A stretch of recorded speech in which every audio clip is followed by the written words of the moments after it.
This is the prolific teaching ministry of Apostle Tolu Agboola, the lead pastor of His Worship Christian Network. Brace yourself for an experience of enlightenment, education, and transformation as you engage with this episode. One of the items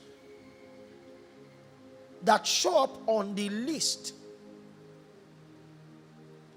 when the human attempt is to discern the agenda of God is that consciousness of times and seasons.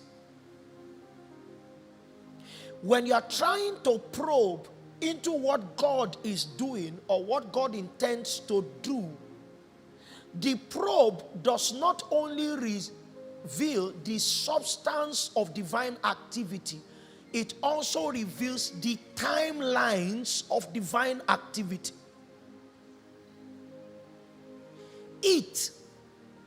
The next question will be when.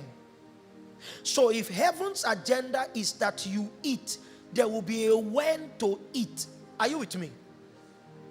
A while ago, I told you that there are 5 questions that must be answered before you can be seated comfortably within the context of what we call wisdom. What's the first one? It is what to do. Second, it is how to do it. So purpose, process. The third is when to do it, timing. 4 is where to do it, location or placement. 5 is with whom to do it, partnering company. So in the agenda of God, there is a purpose quotient and there is a time quotient.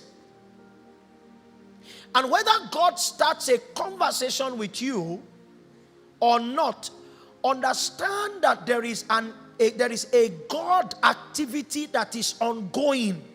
So what I do is that if I come into a season and the consciousness is that God is doing something, but I don't know what he's doing, as to be able to partner with him, I engage in inquiry.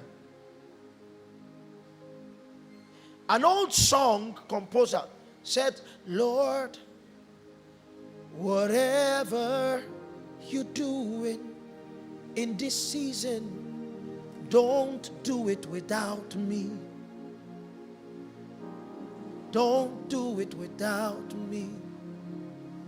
And Lord, whatever you're doing in this season, don't do it without me.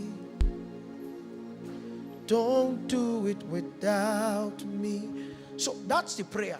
What are you doing? If you need a man in this season, then talk to me. Is somebody with me? So there are timelines that define what God is doing. Now, the Lord said to me that in the season wherein we are, one of his desires, which defines his activity, is to see the saint, that's the individual saint, and by extension, the community of saints, optimize the life and the construct. That's how he gave me the life and the construct that was occasioned by the person of the Christ. Simpler terms, Jesus died to administer a life, essence, and to construct a life. So there is a structural feedback of the death of Jesus. There is also an essence-based feedback. The essence that governs the life of an unbeliever is a kind of life called death. The essence that Jesus occasioned by his death is called life, the Zoe. But you see, the Zoe was not designed to express in space. There is a vessel. Let me substitute the word construct. There is a vessel that the death of Jesus also created. And that vessel is what plays host to the Zoe. if this speaker was ill, the death of Jesus has occasioned the administration of the God life to bring healing to this. So there is a life essence that can occasion healing. But that life needs to be carried to this speaker in a human vessel. And for the essence to be potent, there is what the vessel will look like.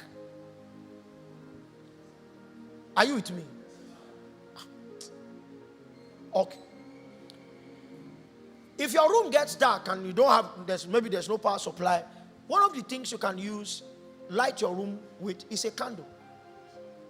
Meanwhile, I have never seen a candle that has the capacity to self-occasion light. Have you? So, if you want to light your room, like you want to read till tomorrow morning, and all you have is a matchbox, what will you do? You strike it. You're not like this.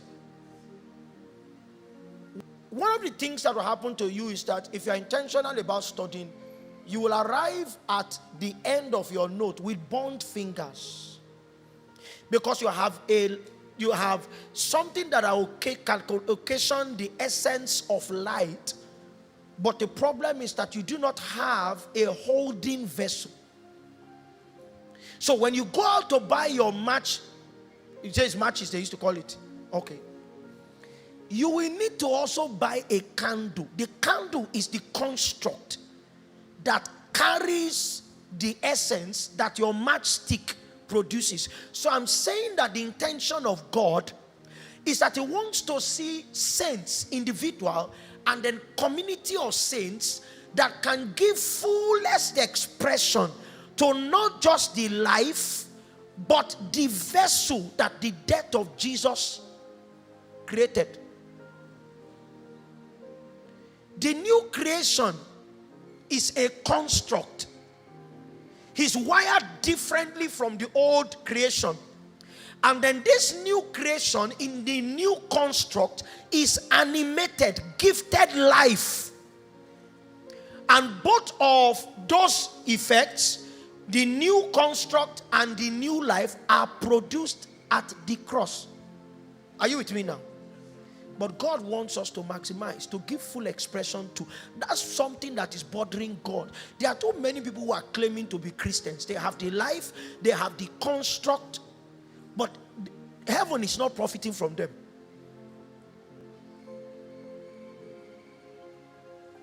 When I was in University of Ilorin on Friday night, the theme was Burning and Shining Light. And I was saying to them, I said, if you are saved, it will be wrong for us to lead you to pray, Lord, I want to become light. It's a default identity. There is an investment of God inside you with the attendant return on investment of shining. A believer should not even pray to say, God, let me shine, because it is not light if it is not shining. Are you with me? Jesus gave us a peep into the accurate prayer labor. In Matthew 5:16, He said, therefore, let your light so shine. So the only thing you can do about your lightedness in prayer is to ask that God enables your light to fully cover the scope that God has ordained for it. And what God does in that prayer is that He takes away barriers from your life. Because what let is allowed. It means what makes light look like darkness is because light is combat. So it is in God stripping you that what you are now begins to find expression. Is somebody with me? So you must understand how to pray from scriptures. Jesus didn't say you will become the light of the world. If He had gifted that identity as something in the future, then I am Pastor Deola and I, is that what they say? Pastor Deola and I can come together and say, oh God, that vision of being light that you have for us in the future, help us to achieve it. We want to become light. Jesus did not say you will become the light of the world. He said ye are.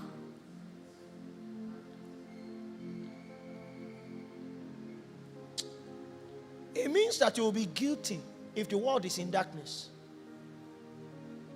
Because he has already established you in that reality. Are you with me now? So there are two things, and I'm saying it loud tonight. The death of Jesus not only gave you life, you were recreated. The structures that gave Satan an advantage have been tampered with. Now the design is to perpetually give God an advantage, and to ensure that you are like that, he has given you his own life. What you carry is not a variant. It is all of God outside his being deity. So the Zoe does not make you God, but gives you all of the possibilities of God outside his godness. And that's awesome. But we might need to ask ourselves tonight, how many of us have scratched it? I'm challenging you. Eternity will judge you as a waster if you arrive the way you are. A time must come in a man's life whereby the consciousness of his construct, his design, and the consciousness of what he has received, a time in which he no longer waits to be encouraged to live the life that he had been created to live. They have encouraged you for too long.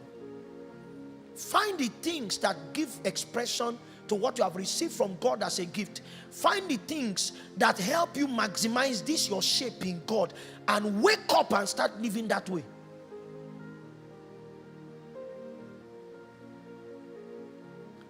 One human excuse that will not be tenable in the afterlife is, my pastor did not tell me. Oh my, wake up. Are you with me? The pastor that did not tell, he will be treated differently. But all of us will be without excuse in the afterlife,